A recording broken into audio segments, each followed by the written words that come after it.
মির্জা আব্বাসের এই যে মনোনয়ন, এই মনোনয়ন পাওয়া নিয়েও কিন্তু দলের ভেতরে ওনাকে না দেওয়ার পক্ষে লোক ছিল। জিজ্ঞেস করেন বিএনপি লোকজনের, যারা বিএনপি, আমরা তো ভাই মানে আওয়ামী বিরোধী ছিলাম, বিএনপির সাথে তো আমাদের সম্প্রতি সম্পর্ক, বিএনপি আমাদেরকে শত্রু মনে করে, বাট বিএনপির ভেতরে তো অনেক বন্ধু বান্ধব আছে, অনেক সূত্র আছে, অনেক সাথে এখনো ভালো সম্পর্ক আছে। ওনাদের কাছে জিজ্ঞেস করেন আপনারা। ওনার স্ত্রী আফরোজা বেগম, উনি এমপি নির্বাচন করতে চেয়েছিলেন যেখানে ওই যে হাবিবুর আছে না, ছাত্রলীগের সাবেক ছাত্রলীগের যে হাবিবুর, এই হাবিব হচ্ছে গিয়ে আপনার ওই আসনে আফরোজা চেয়েছিলেন, মানে মির্জা আব্বাসের স্ত্রী, ওনার পুরো নামটা আমার মনে নেই। ওনার স্ত্রী চেয়েছিলেন ওইখানে দাঁড়াইতে, খুব চেষ্টা করেছেন, ওনাকে দেওয়া হয় নাই। মির্জা আব্বাস এমপি হওয়ার পরে মন্ত্রণালয়ে মানে মন্ত্রিসভা গঠন হলো। সেই মন্ত্রিসভার ওইখানে কি মির্জা আব্বাসকে মন্ত্রণালয়ে দেওয়া হয়েছে? বলেন, আপনারা বলেন। বিএনপির যারা মির্জা আব্বাসের দেখলাম ওনারা দেখার জন্য সোজা প্রধানমন্ত্রী নিজেও গিয়েছেন ইয়েতে দেখা করার জন্য, হসপিটালে দেখা করার জন্য। তো উনি খুব গুরুত্বপূর্ণ এই কারণেই তো গিয়েছেন। তো ঠিক আছে, আমরা ধরে নিলাম যে ওনাকে বিএনপি খুব পছন্দ করতো। ওনাকে মন্ত্রী পদমর্যাদায় উপদেষ্টা বানানো হলো। এই আওয়ামী লীগের সময় মনে আছে আপনাদের, একবার ওই যে দপ্তরবিহীন মন্ত্রী একজন ছিল, খেয়েছেন আমি ভুলে গেছি ওটার নাম, কাউকে একজনকে দপ্তরবিহীন মন্ত্রী বানানো হয়েছিল, সুরঞ্জিত সেন গুপ্ত টুপ্ত বা কাউকে একজনকে, আমার মনে নাই তার নাম। তাই নিয়ে আমরা খুব হাসাহাসি করতাম, ট্রল করতাম ফেসবুকে। তো এই যে মির্জা আব্বাস, গয়েশ্বরচন্দ্র রায়, এরকম কয়েকজনকে দপ্তরবিহীন মানে এই মন্ত্রীর পদমর্যাদায় উপদেষ্টা বানিয়েছে না, এটা কিন্তু গালের মধ্যে একটা জুতা মারা। মির্জা আব্বাস ওই জুতায় কতটা কষ্ট পেয়েছেন সেটা আপনারা মানে বাস্তবতা দিয়ে আপনাদেরকে আমি বুঝাই দেই। আপনাদের মনে আছে গয়েশ্বরচন্দ্র রায় এই উপদেষ্টা বানানোর পরের দিন একটা বক্তব্য দিয়েছিল, মনে আছে আপনাদের? টিল মাই ডেথ আমি কখনো মন্ত্রী পরিষদে যোগ দেব না। আপনার তো বলছেন না যে মন্ত্রী না হওয়ার জন্য রাগ করেছি, যে নার্সে আসছে, আর যাব না, আর যাব না। আমি পার্লামেন্টের মেম্বার, জনগণের প্রতিনিধি। আমি আর দ্য লাস্ট আমি ফাইট করবো ফর দ্য পিপল। পৃথিবীতে যতদিন বেঁচে থাকবে কোনোদিন গয়েশ্বরচন্দ্র রায় মন্ত্রী হবেন না। উনি নিজে বলেছেন, আমি কোনোদিন মন্ত্রী হব না যতদিন পৃথিবীতে বেঁচে থাকবো। কত কষ্ট পেলে তারপরে একজন মানুষ এই কথা বলতে। আপনার কি মনে হয় না মির্জা আব্বাস ওই একই রকম কষ্ট পেয়েছে? মির্জা আব্বাসও পেয়েছে। অতএব মির্জা আব্বাসের যদি নাকি এই কষ্ট, এই ব্রেনের উপরে যে চাপ, এই চাপ যদি কেউ দিয়ে থাকে সেটা বিএনপি দিয়েছে, নাসিরউদ্দিন পাটোয়ারি দেয়নি।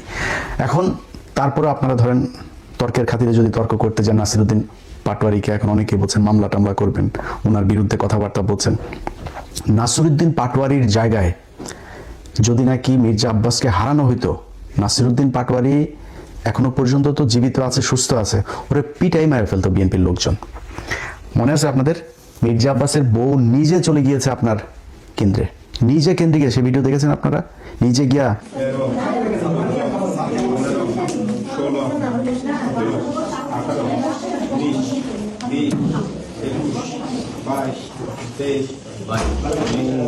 মাত্র 30% টাকায় জমির মালিক হয়ে নতুন বাংলাদেশের গড়ে তোলার স্বপ্ন দেখা বাংলা বসতি। আমরা মেনে নেব না। আপনি তো আমরা একটা কেন্দ্রে আপনাকে দৈভাবে আলোচনাটা জানলাম, তথ্যটা ভিতরে বললেন। হ্যাঁ, সে এরপর ইস্কাটন গিয়েছে, আব্বাস সাহেবের স্ত্রী ইস্কাটনে গিয়েছে, আরো বিভিন্ন জায়গায় যাচ্ছে, ফোন দিচ্ছে যে তোমরা ওখানে ফোর্স করো, বেরোতে পারবে না, যদি ওনারা দিয়ে বেরোবে নাহলে ওখানে ওদেরকে জিম্মি করে রাখো। একজন ইয়ের বউ তো, ক্যান্ডিডেটের বউ তো এইভাবে যায় ভোট গণনা করতে পারে না, তাই না? তার এখানে ঢুকারই এখতিয়ার ছিল না, সে সেখানে গিয়েছে, গিয়ে তারপরে সেটা নিয়ে আপনারা সোশ্যাল মিডিয়া, নিউজ, পত্রিকা, টেলিভিশন সব জায়গায় দেখেছেন এই খবর। কেন গিয়েছিলেন? ভোট চুরি করতে গিয়েছেন। আপনি ভোট চোরের বউ, আপনি ভোট চোর। যদি বলেন যে নাসিরউদ্দিন পাটোয়ারির কারণেই সে মারা গিয়েছে, নাসিরউদ্দিন পাটোয়ারির কারণেই সেটা হয়েছে, নাসিরউদ্দিন পাটোয়ারির এইটুক দায়িত্ব নিয়ে নেওয়া উচিত। মারা গেলে মারা গেছে, আমার কথা যদি সেরকম অবস্থা হয়েছে, আমি সত্য কথা বলছি, আমি ভোটে আমারে জোর করে তারা চুরি করে জিতাইছে, এই জন্য করা হয়েছে। এই নাসিরউদ্দিন পাটোয়ারি সহ জামাত ইসলাম যে আজকে পর্যন্ত চুপ করে আছে না, এই জামাত ইসলাম ওই যে ওয়াকার বলেছিল বুকে পাথর বেঁধে তারপরে হাসিনাকে সে দেশ থেকে বের করেছে, এই জামাত ইসলাম বুকে পাথর বেঁধে তারপরে এই 12 তারিখে নির্বাচনটা মেনে নিয়েছে। কারণ জামাত ইসলামকে বলা হয়েছিল, শুধু এক জায়গা থেকে না, আপনাদেরকে বললাম না, এটা জামাতের কেন্দ্রীয় নেতাদের সাথে যাদের পরিচয় আছে তারা জিজ্ঞেস করে নিয়েন যে কোন কোন জায়গা থেকে, দেশের ভেতর বাহির, উত্তরপাড়া, দক্ষিণপাড়া, বিভিন্ন জায়গা থেকে, কোন কোন জায়গা থেকে তাদেরকে বারবার ওয়ার্নিং দেওয়া হয়েছে। জামাত কিন্তু চেয়েছিল প্রতিবাদ করতে, রাস্তায় নেমে যেতে চেয়েছিল, এটা নিয়ে ব্যাপক গ্যাঞ্জাম তাদের করার লোকও ছিল, প্রস্তুতিও ছিল, তারা করতেও ছিল, বাট তাদেরকে বারবার করা হয়েছে যে না, কোনো কিছু করা যাবে না।